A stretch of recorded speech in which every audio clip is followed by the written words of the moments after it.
around like that at age 58. So I want to get that out the way first. But I wanted to get to a bigger point. Because the time comes, somewhat pun intended, for us to take the gloves off when it comes to Jake Paul. Now, unlike people who've worked with me, unlike people who are friends and colleagues, what have you, I didn't find it funny. It's kind of weird because Jake Paul is extremely bigger than Tank. That even he recognizes that he's too big for him. Yes. He recognizes that he's too big for him. Stephen A. Smith criticized Jake Paul for taking on Gervonta Davis, saying Jake is simply too big for him. Smith argued that Jake keeps choosing fights that don't truly test his ability, calling this matchup one-sided and uncompetitive. According to Smith, Jake's boxing choices seem focused more on easy wins and avoiding real challenges, exposing a pattern of prioritizing spectacle over substance. That was Mike Tyson. Now you're going into the ring against a cat that's 228. He's a young lion. And no matter what questions may exist about Jake Paul and his ability to box real boxers, because we haven't really seen that yet from him, we don't question his power. Mm-hmm. We know he's got power. Yeah. Smith asked Gervonta Davis's coach which opponents he believes should face Tank next. Without hesitation, the coach responded that anyone who has spoken negatively about Davis should be the first to step up. He mentioned fighters like Shakur Stevenson and Teofimo Lopez, who have publicly questioned Tank's ability. The coach emphasized that it's not just about rivalry but respect. These fighters need to experience Tank's power firsthand to truly understand his dominance. For him, it's about silencing critics inside the ring and proving Tank's skill set.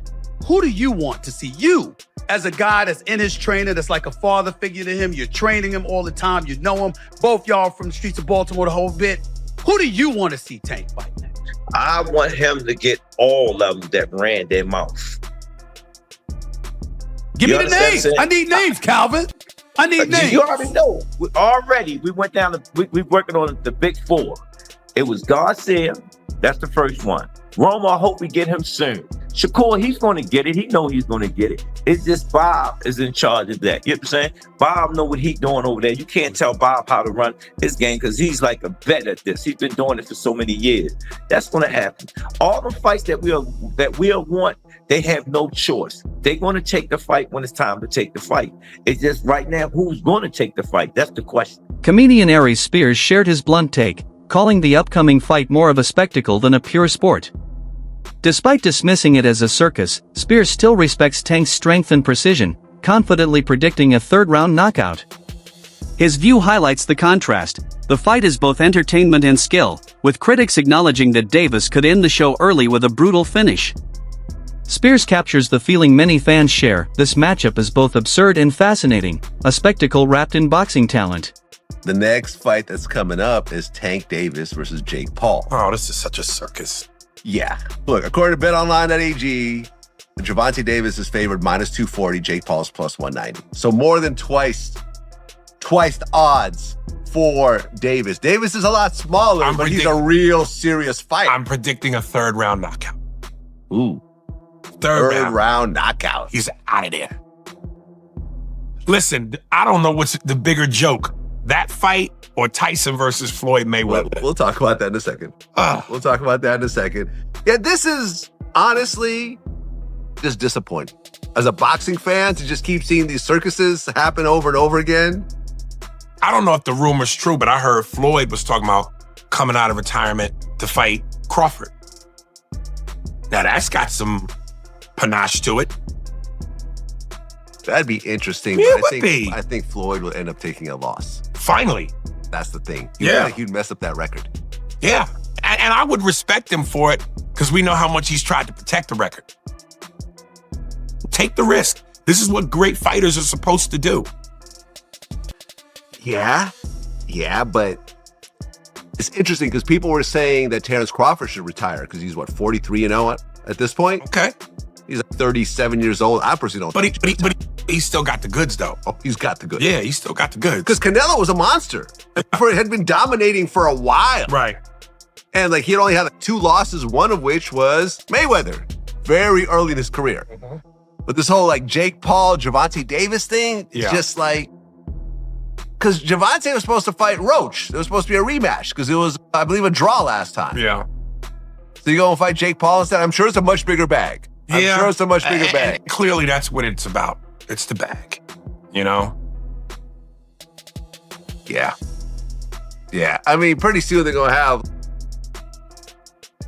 Denzel Washington fighting somebody. Like, you know, they're going to start putting like old men. I mean, they've already putting old men in the ring. As long as before the fight, Denzel looks at his watch and goes, 16 seconds.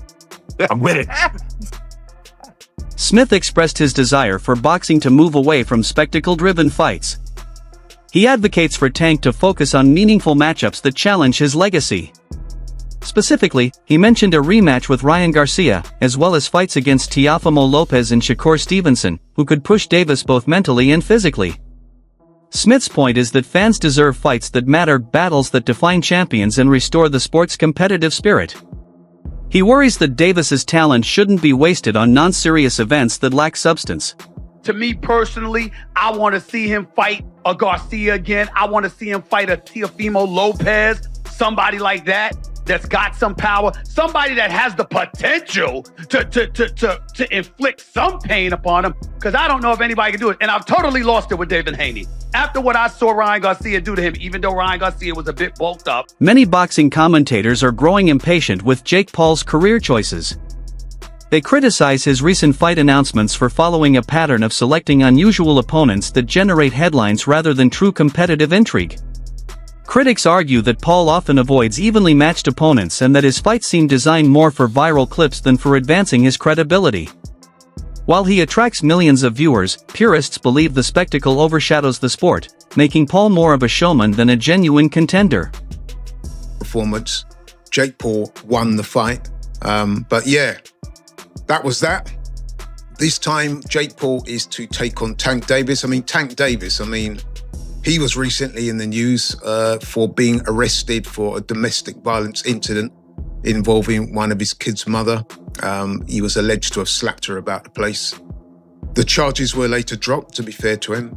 But yeah, that was when he was last in the news. I mean, what is interesting is just a couple of months ago, Tank Davis was saying openly that he'd lost his passion for boxing and that he wanted time away from the sport.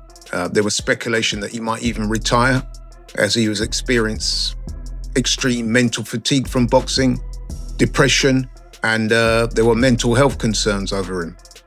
However, I guess the opportunity to earn a truck full of money, fighting a completely worthless exhibition fight against Jake Paul, was enough to make him change his mind about boxing. Funny that, isn't it?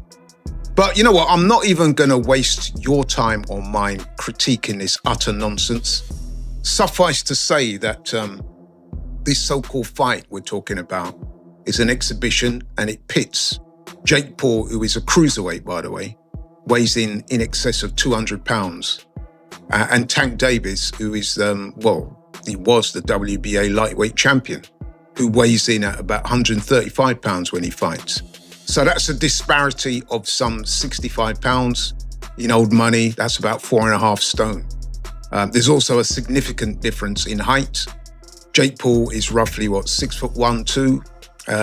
Gervonta Davis is 5'5" at best. So, you know, there's a height disparity there of some 8 inches. And once again, this is Jake Paul showing total disrespect to boxing, in my opinion. It's kind of weird because Jake Paul is extremely bigger than Tank. And I mean, but with it being exhibition, it makes sense. It's fine. He got a big name that he's gonna be fighting. But I mean, it really makes no sense because he's gonna be weighing over 200 and some pounds. Tank's gonna probably be weighing maybe at the most 147, 150. So I don't even understand why the fight is happening. Supposed to be fighting AJ. Eddie Hearn announced 99% done, which we've just spoke about.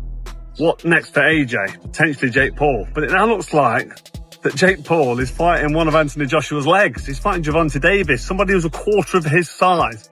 I don't even know what's going on. Has Eddie Hearn been played? Let me know what you think. But the AJ fight with Jake Paul's finished. Gervonta Davis, fake Paul, November. I don't know what's going on in the world of boxing. This is an absolute joke. What next for AJ? We'll get into this, and there's so many questions I want to get into in the next episode. But hope you enjoyed this one.